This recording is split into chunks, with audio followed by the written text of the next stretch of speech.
Hello students, welcome to wait for job. আজকে তোমাদের জন্য আবার একটা বিশেষ ক্লাস নিয়ে চলে এসেছি। আমরা অলরেডি জাতীয় কংগ্রেসের গুরুত্বপূর্ণ অধিবেশনগুলো সম্পর্কে আলোচনা করেছিলাম। আজকে আমরা আলোচনা করব যে জাতীয় কংগ্রেসের গুরুত্বপূর্ণ অধিবেশন থেকে কিছু গুরুত্বপূর্ণ প্রশ্ন উত্তর বা এমসিকিউ।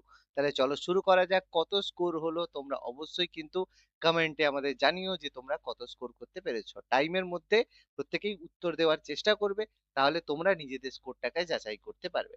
চলো প্রথম প্রশ্ন শুরু করা যাক। দেখো মানে কোশ্চেনের সাথে সাথে আমরা টাইমার দেব, সেই টাইমের মধ্যে কিন্তু করবে। চলো ফার্স্ট প্রশ্ন, ভারতের জাতীয় কংগ্রেসের সর্বকনিষ্ঠ ব্যক্তি কে ছিলেন? সবচেয়ে কম বয়সী ব্যক্তি কে ছিলেন? রমেশ চন্দ্র দত্ত, আব্দুল কালাম আজাদ, এপিজে আব্দুল কালাম আজাদ, গোপাল কৃষ্ণ গোখলে, না সুরেন্দ্রনাথ ব্যানার্জি? ঝটপট আমাদের উত্তর দিতে হবে। সুরেন্দ্রনাথ ব্যানার্জি, এস এন ব্যানার্জি কংগ্রেসের one of the founding member ছিলেন। গোপাল কৃষ্ণ গোখলে, তিনি ভারত যে আমাদের গান্ধীজির জীবনী যে পলিটিক্যাল গুরু ছিলেন। আবুল কালাম আজাদ ভারতের প্রথম শিক্ষামন্ত্রী ছিলেন। আর রমেশ চন্দ্র দত্ত তিনি বিখ্যাত অর্থনীতিবিদ ছিলেন। তাহলে সর্বকনিষ্ঠ ব্যক্তি ছিলেন মৌলানা আবুল কালাম আজাদ। খুবই গুরুত্বপূর্ণ। পরবর্তী প্রশ্ন, কোন ভাইসরয়ের আমলে জাতীয় কংগ্রেস প্রতিষ্ঠিত হয়েছিল?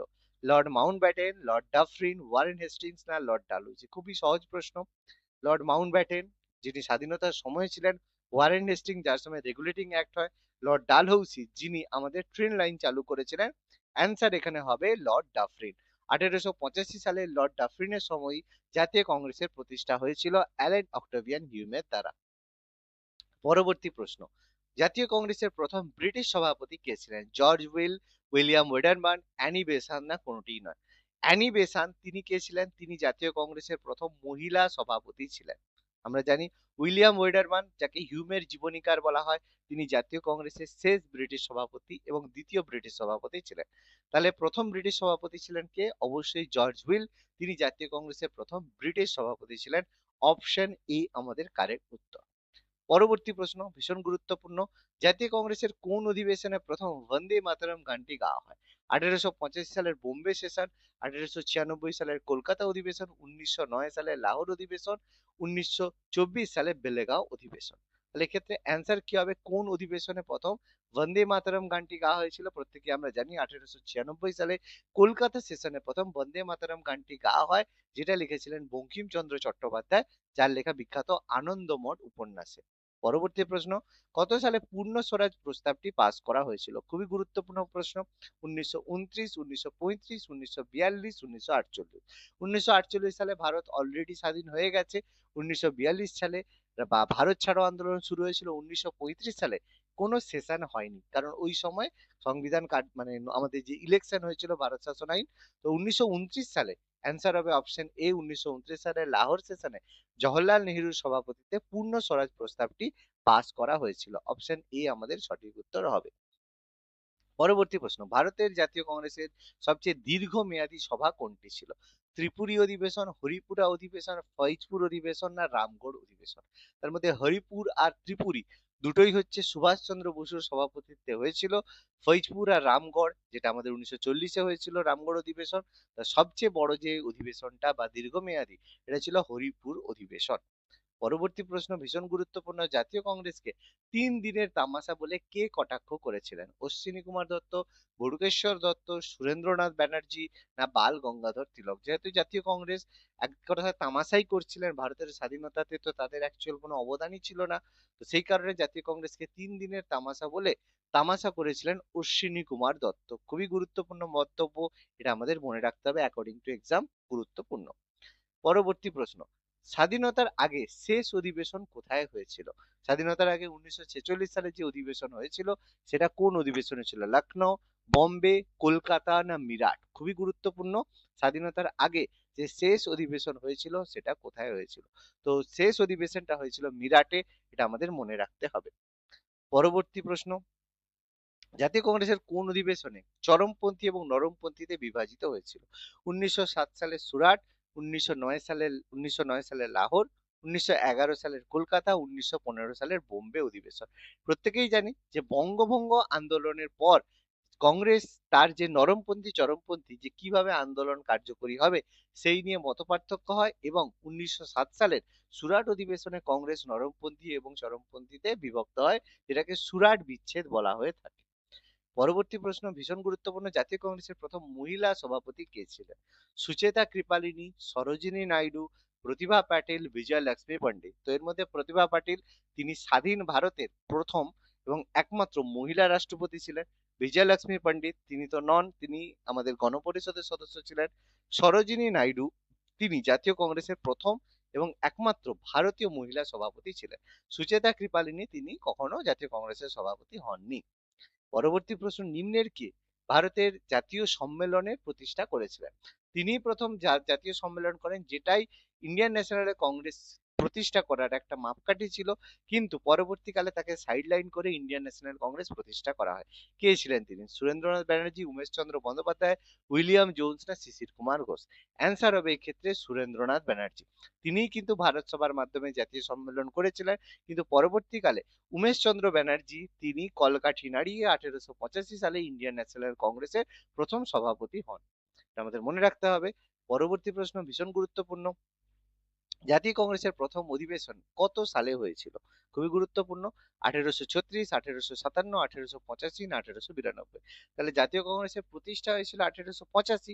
তো জাতীয় কংগ্রেসের যে প্রথম অধিবেশন, এটা অবশ্যই হবে অপশন সি, 1885 সালে। 1885 সালে প্রথম অধিবেশন হয়েছিল বোম্বের গোকুল দাস তেজপাল কলেজে। এটা কোথায় হওয়ার কথা ছিল এবং কেন হয়নি, কমেন্টে জানাও যারা এটা সম্পর্কে জানো।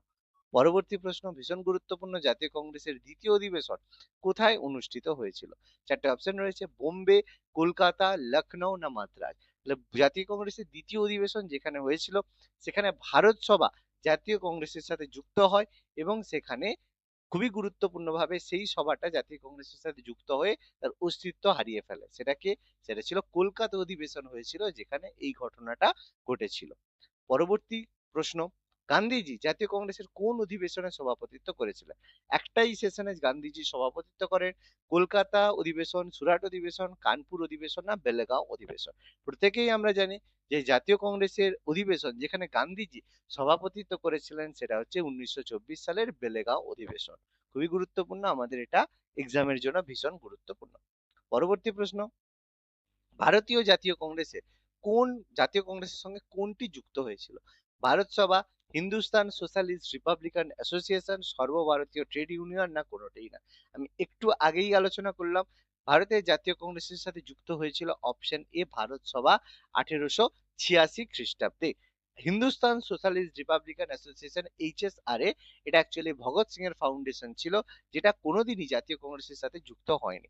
আর সর্বভারতীয় trade union, all Indian trade union Congress, যেটা AITUC 1921 সালে প্রতিষ্ঠিত হয়েছিল, যেটাও কোনোদিন জাতীয় কংগ্রেসের সাথে যুক্ত হয়নি। পরবর্তী প্রশ্ন ভীষণ গুরুত্বপূর্ণ, সুভাষচন্দ্র বসু কত সালে জাতীয় কংগ্রেস থেকে পদত্যাগ করেছিলেন? 1939, 1942, 45 না 46? প্রত্যেকেই জানি সুভাষচন্দ্র বসু হরিপুরের পরে ত্রিপুরী অধিবেশনে জয়লাভ করার পরে গান্ধীজির বিরোধিতার কারণে তিনি ত্রিপুরী অধিবেশন থেকে পদত্যাগ করেছিলেন এবং তার জায়গায় রাজেন্দ্র প্রসাদ সভাপতিত্ব করেন, কারণ পট্টাভি সীতারামাইয়া পরাজিত হয়েছিলেন, যেটা গান্ধীজি নিজের পরাজয় মনে করেছিলেন। তো সেই ত্রিপুরী অধিবেশন হয়েছিল কবে? 1939। এরপরেই সুভাষচন্দ্র বসু ফরওয়ার্ড ব্লক প্রতিষ্ঠা করেছিলেন, এটা সম্পর্কে আমরা জানি।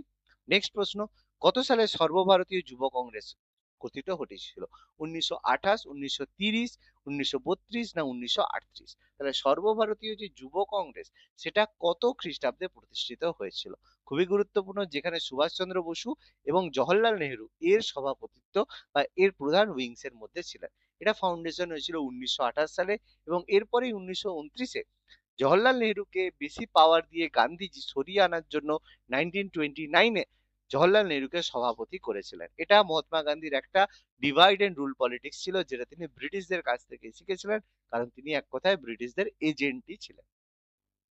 পরবর্তী প্রশ্ন, নিম্নের কোন অধিবেশনে জওহরলাল নেহেরু সভাপতিত্ব করেন? এক্ষুনি আমি আলোচনা করলাম, লাহোর অধিবেশন, মিরাট অধিবেশন, এলাহাবাদ অধিবেশন আর রামগড় অধিবেশন? তাহলে জওহরলাল নেহেরুকে সভাপতিত্ব করা হয়েছিল 1929-এ, যেটা হচ্ছে আমাদের যুব কংগ্রেস গঠনের পরেই। তাহলে সেটা কোথায় ছিল 1929-এর অধিবেশন? এটা অবশ্যই ছিল লাহোর অধিবেশন, যেখানে পূর্ণ স্বরাজের নীতি গৃহীত হয়েছিল এবং এখান থেকে জওহরলাল নেহেরু নিজেকে ভারতের প্রধানমন্ত্রী ভাবতে শুরু করেছিলেন। যাই হোক, হলেন তিনি শেষ পর্যন্ত মহাত্মা গান্ধীর কৃপায়, যেটা এক ধরনের ভিক্ষাই ছিল। পরবর্তী প্রশ্ন কি বলেছে, কত সালে জওহরলাল নেহরুর সভাপতিত্বে প্রথম গ্রামীণ অধিবেশন অনুষ্ঠিত হয়েছিল? 1930, 1932, 1936 না 1939? তাহলে জওহরলাল নেহরুর নেতৃত্বে প্রথম গ্রামীণ অধিবেশন অনুষ্ঠিত হয়েছিল কোথায়? চারটে অপশন রয়েছে, 30, 32, 36, 39। অ্যান্সার কি হবে? অ্যান্সার হবে 1936। এটাই ছিল প্রথম গ্রামীণ অধিবেশন, ফৈজপুর অধিবেশন ছিল। পরবর্তী প্রশ্ন, গান্ধী আরউইন চুক্তি অনুমোদন করা হয়েছিল কোন অধিবেশন? 1931 করাচি, 1934 বম্বে, 1936 ফৈজপুর, 1946 মেরাট। তাহলে অবশ্যই গান্ধী আরউইন প্যাক্ট, যেটা আমাদের গোল টেবিল বৈঠকের সাথে সম্পর্কিত, যেটা হয়েছিল 1931 সালে করাচি অধিবেশন, যার মাধ্যমে মহাত্মা গান্ধী দ্বিতীয় গোল টেবিল বৈঠকে যোগদান করেছিলেন, যেটা একমাত্র গোল টেবিল বৈঠক যেখানে গান্ধীজি যোগদান করেছিলেন। এর ভিত্তিতে তিনি আইন অমান্য আন্দোলনকে প্রত্যাহিত করেছিলেন। নিম্নের কে চরমপন্থী ছিলেন না? বিপিন চন্দ্র পাল, অরবিন্দ ঘোষ, রাজনারায়ণ বসু না সুরেন্দ্রনাথ ব্যানার্জি? তাহলে নরমপন্থী চরমপন্থীর মধ্যে চরমপন্থী ছিলেন না, অর্থাৎ নরমপন্থী ছিলেন কে? তাহলে বিপিন চন্দ্র পাল, অরবিন্দ ঘোষ, এরা দুজনেই চরমপন্থী ছিলেন, কারণ লালবাল পাল, অরবিন্দ ঘোষ আমরা প্রত্যেকেই জানি। তাহলে এদের মধ্যে চরমপন্থী ছিলেন না সুরেন্দ্রনাথ ব্যানার্জি, কারণ তিনি একজন নরমপন্থী নেতা ছিলেন। পরবর্তী প্রশ্ন, জাতীয় কংগ্রেসে যে ন্যাশনাল বা জাতীয় শব্দটি প্রথম কে ব্যবহার করেছিলেন? এটা কিন্তু প্রথমে কংগ্রেসটা কিন্তু জাতীয় কংগ্রেস ছিল না, কংগ্রেস নামেই প্রতিষ্ঠিত হয়েছিল হিউমের দ্বারা। জাতীয় কংগ্রেস ব্যবহার করেছিলেন কে? দাদাভাই নৌরোজি, রাসবিহারী ঘোষ, মৌলানা আবুল কালাম আজাদ না বাল গঙ্গাধর তিলক? তো মনে রাখবে, এটা ব্যবহার করেছিলেন দাদাভাই নৌরোজি। 1886 সালের যে দ্বিতীয় অধিবেশন হয়েছিল, যেখানে দাদাভাই নৌরোজি এই শব্দটা ব্যবহার করেছিলেন। কংগ্রেস শব্দটি কোন দেশের ইতিহাস থেকে অনুপ্রাণিত হয়ে নেওয়া হয়েছে? ব্রিটেন, কানাডা, উত্তর আমেরিকা না মার্কিন যুক্তরাষ্ট্র? তো মনে রাখবে, কংগ্রেস শব্দটা এটা নেওয়া হয়েছে কোন দেশের সংবিধান? দেখো টাইম আমাদের শেষ হচ্ছে। কি হবে অ্যান্সার? ভেরি গুড, অ্যান্সার হবে মার্কিন যুক্তরাষ্ট্র, সরি, অ্যান্সার হবে উত্তর আমেরিকা বা নর্থ আমেরিকা থেকে আমরা কংগ্রেস শব্দটা গ্রহণ করেছি। জাতীয় কংগ্রেসের দ্বিতীয় অধিবেশনের সভাপতি কে ছিলেন? একটু আগে আলোচনা করলাম, দ্বিতীয় অধিবেশন কলকাতায় হয়েছিল। সভাপতি কে ছিলেন? মতিলাল নেহরু, দাদাভাই নৌরোজি, জর্জ হুইল না বদরুদ্দিন তেবজি? তো দ্বিতীয় অধিবেশনে সভাপতিত্ব করেছিলেন ভারতের প্রবীণ নাগরিক, grand old man of India, তিনি অবশ্যই ছিলেন দাদাভাই নৌরোজি, যেখানে ভারত সভা জাতীয় কংগ্রেসের সাথে যুক্ত হয়েছিল। জাতীয় কংগ্রেসের অধিবেশনে সবচেয়ে বেশি কোথায় অনুষ্ঠিত হয়েছিল? যে অধিবেশনগুলো হতো তাতে সবচেয়ে বেশি কোথায় হয়েছে? লাহোর, কলকাতা, বোম্বে না লখনউ? জাতীয় কংগ্রেসের সব অধিবেশন ডিসেম্বর মাসে হতো, বার্ষিক অধিবেশন। সব থেকে বেশি বার অধিবেশন কোথায় হয়েছে? ভীষণ গুরুত্বপূর্ণ প্রশ্ন। মনে রাখবে, সবচেয়ে বেশি অধিবেশন কলকাতাতে হয়েছে। কলকাতাকে সবসময় রাজনীতির কেন্দ্র হিসেবে ধরা হয়েছে। 1919 সালের সভাপতি অমৃতসরে কোথায় অধিবেশন ঘটেছিল? অমৃতসর অধিবেশন কোথায় হয়েছিল? জওহরলাল নেহেরু, মতিলাল নেহেরু, রহিমতুল্লাহ সাইনি না আলফ্রেড ওয়েবের নেতৃত্বে 1919 সালের অমৃতসর অধিবেশন হয়েছিল? কার সভাপতিত্বে হয়েছিল? অ্যান্সার হবে মতিলাল নেহেরু, ফাদার অফ জেল নেহেরু। পরবর্তী প্রশ্ন, সর্বভারতীয় trade union congress, all Indian trade union congress কবে গঠিত হয়? 1919, 1920, 1921 না 1922? একটু আগে আমরা আলোচনা করেছিলাম all Indian trade union Congress, AITUC, Lala Lajpat Rai যার ফাউন্ডেশনের সঙ্গে যুক্ত ছিলেন, যেটা প্রতিষ্ঠিত হয়েছিল 1920 সালে, 1920। জাতীয় স্বদেশী আন্দোলনের সময় কোথায় জাতীয় শিক্ষা পরিষদ গঠিত হয়েছিল? মুম্বাই, কলকাতা, এলাহাবাদ না লখনউ? তাহলে মনে রাখতে হবে, স্বদেশী আন্দোলনের মাধ্যমে সমস্ত বিদেশি দ্রব্য বর্জন করা হয়েছিল। সেই সংক্রান্ত জাতীয় শিক্ষা পরিষদ গঠিত হয়েছিল কোথায়?